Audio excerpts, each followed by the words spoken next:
ইরানের সঙ্গে সমঝোতার মেয়াদ বাড়াবে না যুক্তরাষ্ট্র, বলেছেন ট্রাম্প। নেতানিয়াহুর নির্বাচনী বিলবোর্ডে ইরান হিজবুল্লাহ নেতাদের পাশে মামদানি। সাময়িক বিরতি নয়, যুদ্ধের অবসান চায়, বলেছেন আব্বাস আরাকচি। ককরোচের পর এবার মোদির সামনে নতুন বিপদ, দিমাগি নকশাল।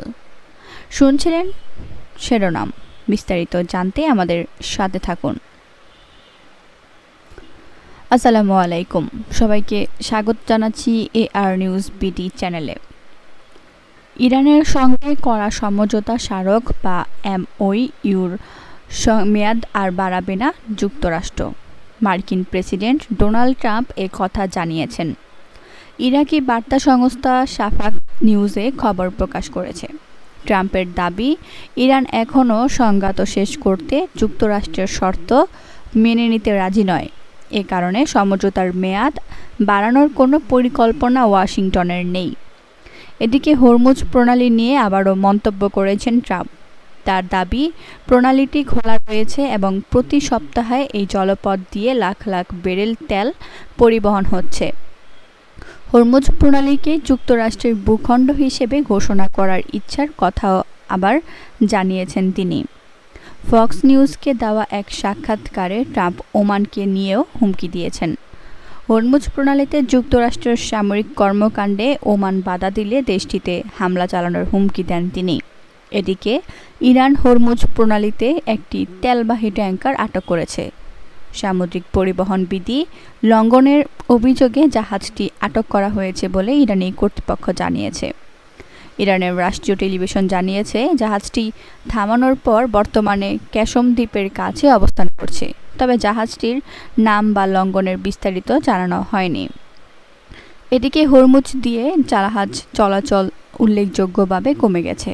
জাহাজ চলাচল পর্যবেক্ষণকারী প্রতিষ্ঠান ক্যাপলাদের তথ্য অনুযায়ী 16 আগস্ট মাত্র 5টি কার্গো জাহাজ হরমুজ প্রণালী অতিক্রম করেছে।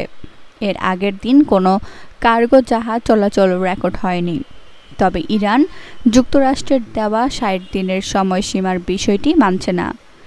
দেশটির পররাষ্ট্র মন্ত্রণালয়ের মুখপাত্র ইসমাইল বাকাই বলেছেন, ওয়াশিংটনের সঙ্গে করা সমঝোতা স্মারকে 60 দিনের কোনো নির্দিষ্ট সময়সীমা উল্লেখ নেই।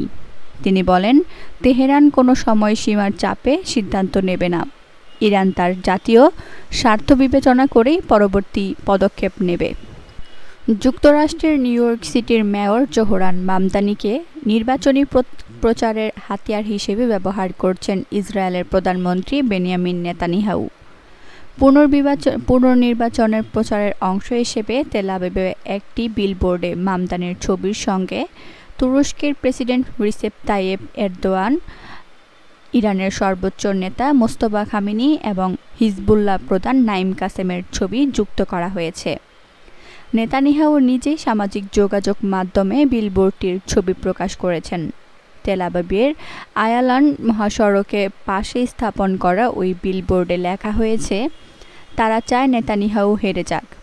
এর নিচে লেখা রয়েছে, তাদের জিততে দেবেন না। বিলবোর্ডের নিচে নেতানিয়াহুর দল লিকুদের লোগো রয়েছে। নেতানিয়াহুর প্রচারণায় মামদানিকে যুক্ত করার কারণ হিসেবে সম্প্রতি ইসরায়েল ও নেতানিয়াহুর বিরুদ্ধে নিউ ইয়র্কের মেয়রের কঠোর অবস্থানকে সামনে আনা হয়েছে। মামদানি ইসরায়েলের কট্টর সমালোচক। সম্প্রতি তিনি নেতানিয়াহুকে যুদ্ধাপরাধী বলে মন্তব্য করেন। তবে আন্তর্জাতিক অপরাধ আদালতের জারি করা পরোয়ানা থাকলেও নিউ ইয়র্ক সিটির নেতানিয়াহুকে গ্রেফতারের ক্ষমতা নেই বলেও স্বীকার করেন মামদানি। নেতানিয়াহু এর আগে একাধিকবার মামদানির এসব মন্তব্যের সমালোচনা করেছেন। আগামী মাসে জাতিসংঘের সাধারণ পরিষদের অধিবেশনে যোগ দিতে নেতানিয়াহু নিউ ইয়র্ক সফর করবেন বলেও জানিয়েছেন। মামদানির নেতানিয়াহুকে যুদ্ধাপরাধী বলার মন্তব্যের পরই সমালোচকেরা ধারণা করেছিলেন, নেতানিয়াহু নিজের নির্বাচনী প্রচারে বিষয়টি ব্যবহার করতে পারেন। বিলবোর্ডের পাশাপাশি নেতানিয়াহু একটি ভিডিও সংকলনও প্রকাশ করেছেন। সেখানে মামদানির নেতানিয়াহুকে যুদ্ধাপরাধী বলার বক্তব্য দেখানোর পর একই নির্বাচনী বার্তা প্রচার করা হয়েছে। এদিকে মামদানি চলতি সপ্তাহে নিউ ইয়র্ক অঙ্গরাজ্যের আপস্টেট এলাকায় ছুটিতে রয়েছেন। নেতানিয়াহুর প্রচারণায় তাকে এভাবে ব্যবহারের বিষয়ে তিনি এখনও কোনো মন্তব্য করেননি।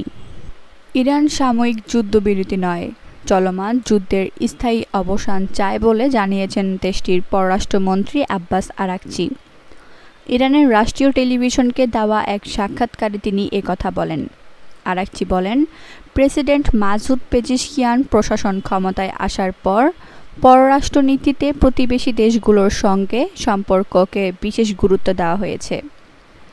আঞ্চলিক উত্তেজনা কমানো এবং প্রতিবেশীদের সঙ্গে সম্পর্ক আরও জোরদার করাই এই নীতির অন্যতম লক্ষ্য। তিনি বলেন, প্রতিটি প্রতিবেশী দেশের সঙ্গে সম্পর্কের ক্ষেত্রে বিদ্যমান উত্তেজনা দূর করতে হবে, পাশাপাশি বৃহত্তর আঞ্চলিক সম্পৃক্ততার অংশ হিসেবে প্রাদেশিক কূটনীতি বা প্রতিবেশী ভিত্তিক কূটনৈতিক উদ্যোগকে গুরুত্ব দেওয়া হচ্ছে। ইরান যুক্তরাষ্ট্র উত্তেজনায় টানা চতুর্থ দিন বাড়ল তেলের দাম। সাম্প্রতিক অস্থিরতার সময় প্রতিবেশী দেশগুলোর সহযোগিতারও প্রশংসা করেন ইরানের পররাষ্ট্রমন্ত্রী। তার ভাষ্য, কিছু দেশ ইরানে পণ্য ও ওষুধ সরবরাহ করেছে, বিভিন্ন দেশে আটকে পড়া ইরানিদের নিজ দেশে ফেরার সুযোগ দিয়েছে এবং ইরানি বিমানকে নিজেদের আকাশসীমা ব্যবহারের অনুমতি দিয়েছে। যুদ্ধবিরতির প্রসঙ্গে আরাকচি বলেন, যুদ্ধের শুরুর দিকে ইরানকে যুদ্ধবিরতির আহ্বান জানানো হলেও তেহরান তা প্রত্যাখ্যান করেছিল। তার ভাষায়, আমরা যুদ্ধবিরতি চাই না, আমরা যুদ্ধের অবসান চাই। তিনি সতর্ক করে বলেন, এমন কোনো পরিস্থিতি ইরান চায় না যেখানে একটি সংঘাত যুদ্ধবিরতির মাধ্যমে থেমে গিয়ে কয়েক মাস পর আবার শুরু হয় এবং সেটি ভবিষ্যতে একটি নিয়মিত ধরনের পরিণত হয়। ভারতের প্রধানমন্ত্রী নরেন্দ্র মোদীর ৮০তম স্বাধীনতা দিবসের ভাষণে দিমাগি নকশাল নিয়ে করা মন্তব্য ঘিরে দেশটির রাজনীতিতে বেশ উত্তাপ ছড়িয়েছে।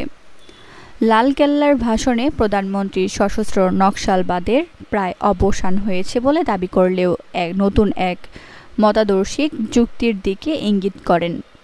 তিনি বলেন, কিছু মানুষ দিমাগি নকশাল মানসিকতা লালন করছে এবং তারা দেশে সহিংসতা ও অস্থিরতা ছড়ানোর সুযোগ খুঁজছে।